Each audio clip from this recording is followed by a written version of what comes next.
হুজুর সুন্দর সুন্দর দোয়া কোনগুলা? আমি বলবো কোরআন আপনার জন্যই নাজিল হয়েছে।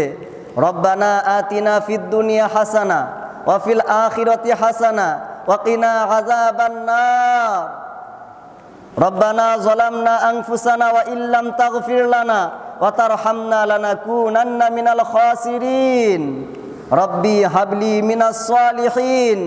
রব্বিরহামহুমা কামা রব্বায়ানি সগীরা। কত সুন্দর সুন্দর দোয়া মহান আল্লাহ পাক রব্বুল আলামিন কোরআনুল কারীমের ভিতরে বর্ণনা করেছেন। যারা জীবনী লিখতে চান, কোরআন আপনার জন্যই নাজিল হয়েছে।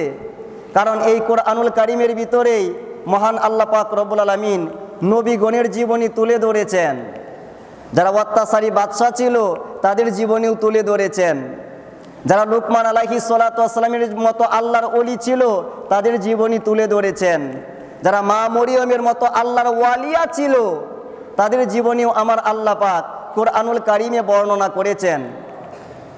যারা সৃষ্টি তত্ত্ব সম্পর্কে জানতে চান, আমি সৃষ্টি তত্ত্ব সম্পর্কে জানতে চাই, কোরআন আপনার জন্যই নাজিল হয়েছে। এই কোরআনুল কারীমের ভিতরেই মানুষ সৃষ্টির তত্ত্ব, ফেরেশতা সৃষ্টি তত্ত্ব, জিন সৃষ্টি তত্ত্ব, পৃথিবী সৃষ্টি তত্ত্ব, আকাশ সৃষ্টি তত্ত্ব সব কিছুই মহান আল্লাহ পাক রব্বুল আলামিন কোরআনুল কারীমে নাজিল করেছেন। যারা ইতিহাস বর্ণনা করতে চান, কোরআনুল কারীম আপনার জন্যই নাজিল হয়েছে।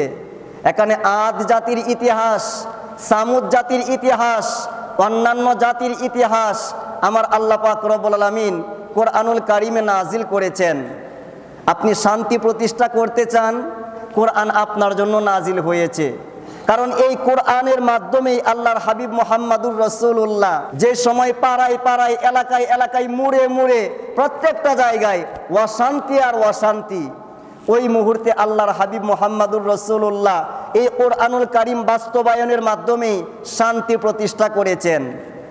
আপনি অধিকার প্রতিষ্ঠা করতে চান, কোরআনুল কারীম আপনার জন্য। কারণ এই কোরআনুল কারীমের ভিতরেই বাবার অধিকার, মায়ের অধিকার, নারীর অধিকার, পুরুষের অধিকার, ছেলেদের অধিকার, মেয়েদের অধিকার, এতিমের অধিকার, গরিবের অধিকার, সকল মানুষের অধিকার এই কোরআনুল কারীমের ভিতরেই বর্ণনা করা হয়েছে। আপনি বিজ্ঞান সম্পর্কে জানতে চান, দুনিয়ার বিজ্ঞানীরা কথা বলে আসমানের নিচের বিজ্ঞান সম্পর্কে, আর এই কোরআন এমন বিজ্ঞান সম্পর্কে বর্ণনা দিয়েছেন যেটা আসমানের উপরে চলে গেছে। জবান খুলে বলুন সুবহানাল্লাহ।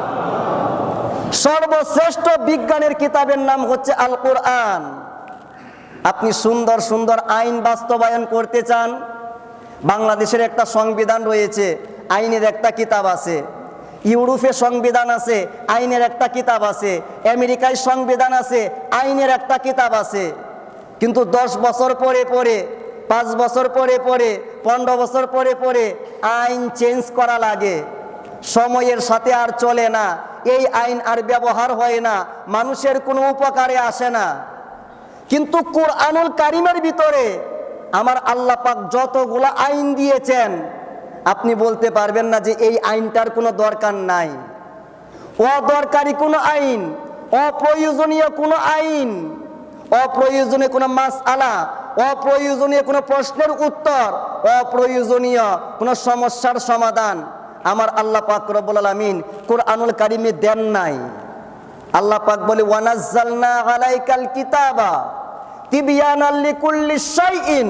হাবিব, আমি আপনাকে এমন একটা কিতাব উপহার দিয়েছি, একটা মানুষের জীবনে যা কিছু দরকার সব কিছু আমি আল্লাহ পাক রব্বুল আলামিন কোরআনুল কারীমের ভিতরে বর্ণনা করেছি। পরিবারকে কেমনে সাজাবে, সমাজ কেমনে কন্ট্রোল করবে, রাষ্ট্র কেমনে পরিচালনা করবে, শান্তি কেমনে প্রতিষ্ঠা করবে, অশান্তি কেমনে দূর করবে, অধিকার কেমনে প্রতিষ্ঠা করবে, সব কিছুর বর্ণনা যেই কিতাবের ভিতরে রয়েছে সেই কিতাবের নাম কি? আরেকটু আসতে বলেন, জবান খুলে বলেন।